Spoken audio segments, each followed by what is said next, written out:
ارتياح كبير لدى الجماهير المغربية بعد قبول استقالة وليد الركراكي من تدريب المنتخب المغربي منتخب أسود الأطلس. ارتياح رغم بعض التململ، لأن الآراء في الشارع الرياضي المغربي منقسمة ما بين طارق السكتيوي ومحمد وهبي. أخيرا الجامعة الملكية المغربي تقرر تعيين المدرب محمد وهبي مدربا أول للمنتخب المغربي. قرار كان حاسم، ولكن لماذا فضلت الجماهير المغربية ملف محمد وهبي على ملف طارق السكتيوي؟ معكم الكوتش نبيل، خبير التدريب في مجال التعليق الرياضي، ناقد رياضي ومؤسس أكاديمية بلافيد للتدريب والإعلام بتونس. حقيقة شكرا نبيل خويا اللي ذكرتني فيه وحكيت عليه لأنه لك عايشك يا نبيل انت خويا. جمهورنا العربي في كل مكان، أهلا وسهلا ومرحبا بكم على قناة نبيل كوتشينج. إذا محمد وهبي مدربا رسميا للمنتخب المغربي، وخاصة في الاستحقاق القادم اللي باش يكون كأس العالم اللي باش تقام في أمريكا في صيف 2026.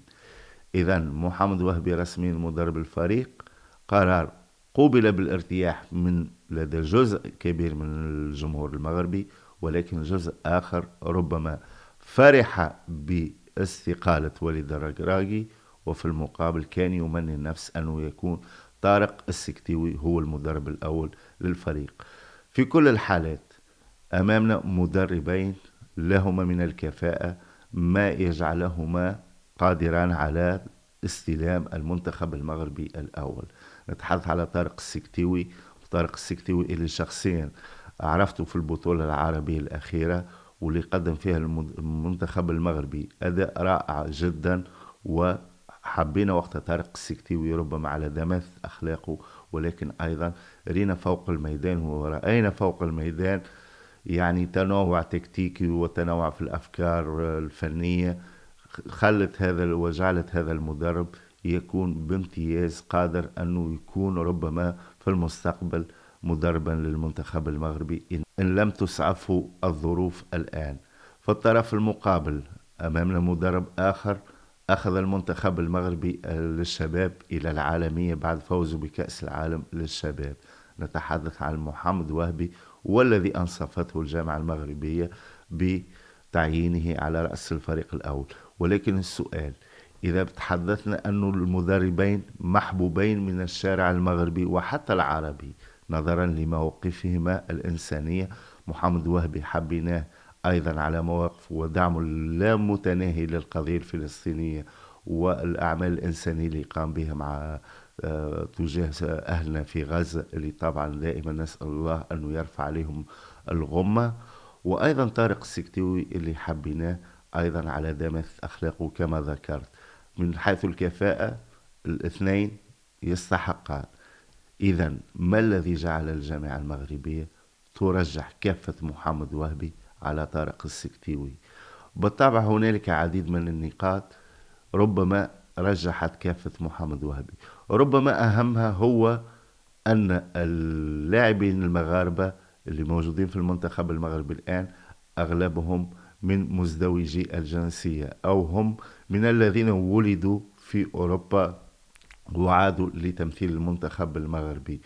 من بين هؤلاء ربما اللاعب والناس اللي هو تلميذ اللاعب المدرب محمد وهبي في إحدى أكاديمية البلجيكية. محمد وهبي هو من عائلة مغربية أصولها من الناظور في المغرب، ولكنه ولد في بلجيكا وعاش في بلجيكا في الأجواء الأوروبية هناك، وتعلم كرة القدم هناك، تعلم أصول التدريب هناك.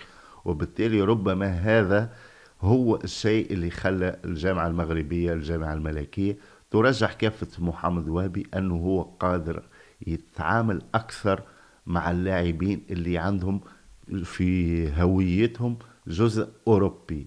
وهذا ربما هو مربط الفرس أو كلمة السر اللي خلت محمد وهبي هو يكون ترجح كفته. النقطة الثانية أنه محمد وهبي هو بالأصل هو مكون فورماتور يعني. وإذا نظرنا إلى أهداف العقد الجديد اللي باش يربطه مع الجامعة الملكية، فهو تحضير منتخب لكأس العالم التي ستنظم في الأراضي المغربية بالاشتراك مع إسبانيا والبرتغال سنة 2030. يعني الجامعة المغربية هنا نظرت إلى الأهداف البعيدة ولم تنظر إلى الأهداف القريبة رغم أهمية كأس العالم القادمة، ولكن يبقى الهدف الأكبر والأسمى هو تمثيل المغرب بشكل جيد في مونديال الذي سيلعب على أراضيها سنة 2030. لذلك وضعت مدرب بإمكانه أن يستقطب أكبر عدد من اللاعبين من أصول مغربية متواجدين في أوروبا، وبالتالي تكوين منتخب قوي فنيا وتكتيكيا قادر أن يواجه المنتخبات العالمية مهما كان مستوى البطولة المغربية. حتى نكون صريحين مع بعضنا، يعني ليس فقط البطولة المغربية، كل البطولات العربية فهي غير قادر أن تنتج عدد كبير من اللاعبين اللي نقدر نمشوا بهم تروح بهم منتخباتنا إلى العالمية. لذلك من هذه النقطة أعتقد أنه أيضا تفكير الاتحاد المغربي لكرة القدم كان تفكير سليم وسليم جدا. زد على ذلك أن محمد وهبي من المدربين الذي ذاق الذهب في مناسبة عالمية مثل كأس العالم، يعني اللي حقق كأس العالم للشباب أكيد أنه سيلعب بروح عالية وعالية جدا، ويلعب من أجل التتويج ومن أجل المربع الذهبي ومن أجل النهائي في المناسبات العالمية الكبرى. وخاصة لما يمنحوا الاتحاد المغربي لكرة القدم مساحة زمنية كافية لبناء منتخب قوي وعتيد. وهذا ربما أيضا من النقاط التي رجحت كافة محمد وهبي. هذا الأمر لن ينقص من قيمة المدرب الكبير طارق السكتيوي، لأنه صراحة مدرب كفاءة عالية، بطل إفريقيا المحليين، بطل العرب عن جدارة واستحقاق، هذين اللقبين تحقق بلاعبين أغلبهم يشطوا في البطولات المحلية والعربية. ولكن المغرب نظرت أو الاتحاد المغربي نظر إلى ما أبعد من ذلك، نظر إلى كأس العالم 2030، وبالتالي كانت الأفضلية لمحمد وهبي. كأس العالم القادمة، هل أن المنتخب المغربي سيلغيها يعني من أهدافه أم أنه باش يضعها كمرحلة للأعداد؟ كيف ستكون الأمور؟ لأنه الآن المنتخب المغربي بعد خسارة نهائي كأس أفريقيا الأخيرة تلعبت في أراضي المغربية، أكيد أن الأجواء مشحونة نوعا ما، وأكيد أنه بخروج الركراكي الأمور يعني حد الطاقة السلبية ستنقص قليلا. ولكن ما هي أهداف الفريق في كأس العالم القادمة؟ هذا سيتوقف على تركيبة الجهاز الفني الذي سيرافق محمد وهبي، لأنه هناك عديد من الأسماء المطروحة التي ستكون أو ستساعد المدرب محمد وهبي.